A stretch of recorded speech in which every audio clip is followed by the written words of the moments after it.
a whopping impact from this historic Brexit vote is rippling across the globe. There is a long and uncertain road ahead. Former U.S. Ambassador to the United Nations, Ambassador John Bolton, goes on the record from the U.K. Good evening, sir. Glad to be with you. All right. Is the vote because they're sick of the red tape and they want to free themselves of the EU, or is it much like here in the United States with sort of the Sanders and Trump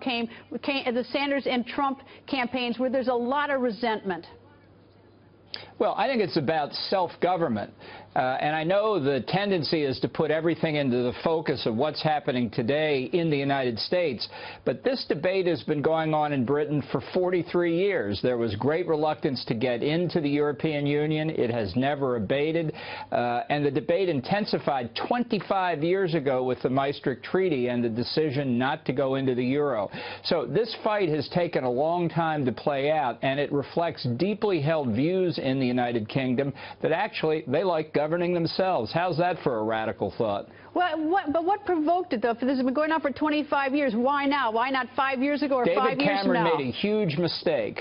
He made a huge mistake in the 2015 election by promising a referendum and by saying he would renegotiate a fundamental change in the relationship between the United Kingdom and the EU. He failed to get that in the negotiations, and I think that convinced many Brits there's no effective way to reform the European Union. We're out. And let me just say one thing about how close the vote was, 52 to 48. Of the 48% who voted to remain, that's not a pro-EU vote. That's a vote against the uncertainty. Even the Remain people called their position Remain and Reform. Reform was not going to happen in the European Union. It takes exactly this kind of shock therapy which the Brits have administered. All right, so what's the Brits' role in the world going to be now? What kind of adjustment? What are we going to see now? I realize it's going to take a while to unravel from the EU, but what's the difference going to be? Well, I'm not so sure it's going to take that long. I think it's to Britain's advantage and to the EU's advantage to do this more quickly. We'll see. But the fact is, Britain can now rid itself of the sclerotic overregulation of the Brussels bureaucrats. It can reduce its taxes, reduce regulations, be a much more attractive place for foreign investment. Look, all this doom and gloom that you hear from financial geniuses who simply misunderstood what the British people thought, they made these same arguments 20-plus years ago when Britain was considering joining the Union. How can London survive as a financial capital if it doesn't join the euro? And they didn't, and it's still a financial capital. How could so many British politicians have so misread their people to think that this wouldn't happen? Theology.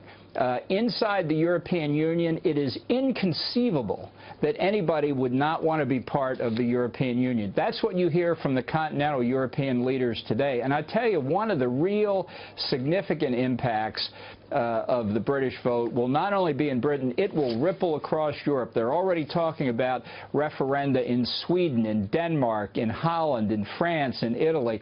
People across the continent are dissatisfied with their politicians who have been pursuing this project and disregarding the people. And this, to me, is the most fundamental point.